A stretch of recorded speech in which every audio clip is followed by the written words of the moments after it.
So I saw an interview yesterday from Dan Hooker on the Australian show Submission Radio, I think, and he was talking about going back up to 155 pounds because he said, from his word, he said, I couldn't make 145 pounds if I wanted to. So he got pretty big, in my opinion, and he can't make 145 pounds anymore. So what exactly was the plan here? Going down in weight has been proven over the last couple of years to be the worst thing any fighter can do for his career. Okay, outside of Jose Aldo, I know nobody that has moved down in weight and it helped his career. Even like champions of the world, like Frankie Edgar, who's won the championship at 155 pounds, going down at 145 or going down to 135 has not made him a champion regardless. You can look at Edson Barbosa, who's had maybe a couple decent performances at 145 pounds, but it doesn't change nothing because Barbosa is so big for 155 pounds to begin with. So going down to 145 pounds just completely drains him. You can look at Cody Garbrandt, for example. You can look at Dan Hooker, for example. You could look at so many fighters that has tried to drop down. TJ Dillashaw going down to 125 pounds. I probably can name some more. But going down in weight is not a good idea. I know sometimes you think as fighter that having a physical advantage or being bigger in the ring is helpful. But really, if you do it in a way that compromises your body, compromises your cardiovascular, you're also fighting in a weight that you're not used to fighting, which is more draining. You always end up being a lesser version of who you're supposed to be.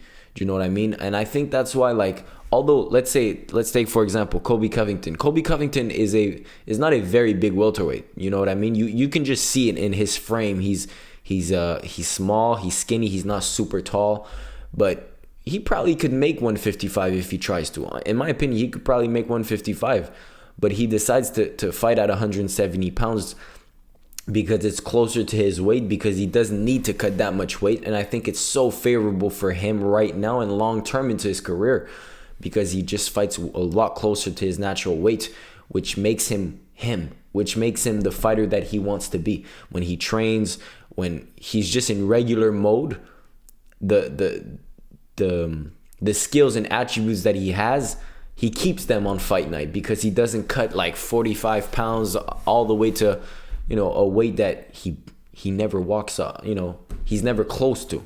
So basically my only thing was also like, I know changing weights is a new start, a fresh start for a lot of fighters, and they do it just because, often they do it after a bunch of losses. So they try to, change weight class and get a fresh start. But man, go up in weight. Don't go down. Don't go down. You're draining. You're killing yourself doing that. And we've seen it over and over again. Like, fighters just become stiff. Fighters just become cardioless. Literally, no card. Even Jose Aldo, in my opinion, he's had a good stint. A very good stint at 135 pounds. Aldo, see what I'm doing there? Aldo has always been a small 145er, right? He wasn't a huge 45er compared to, let's say, Conor or Max or guys like that. They're super tall. Jose is a pretty small dude. So making 135 is not the worst thing, but it's still very draining. And you can see it when he makes that weight. And in his last fight against Rob Font, I think the only thing that kept him from finishing that fight against Rob Font was his cardio. Each and every round after the second round, he was holding himself like this. It was rough to finish the fight for Aldo, just because that weight cut is very horrible. That weight cut is tough. So yeah, my only thing is, I just wish more fighters, instead of going down in weight, if they want a fresh start, you go up. You go up in weight and try it out over there, because I'm telling you, the fighters that do cut the crazy amount of weights, they're not going to come as fast, as powerful as you think they do, because they cut so much weight to go down to that, whatever weight they're going to. So on fight night, they're not who they're actually supposed to be at that weight. It's completely different. So, and you know, also what's crazy about this situation is just it makes you look dumb. It makes you look foolish. You look foolish if you go down in weights and then you get butchered by the smaller guys, and then you have to go back up because you're like, I'm not gonna make that cut if I'm just gonna fight some contenders. You know, all the fighters that do that, they try to get down to get to title contenders. But if it doesn't work out, then you have to stay where you were. It just makes you look foolish. It just makes you look dumb.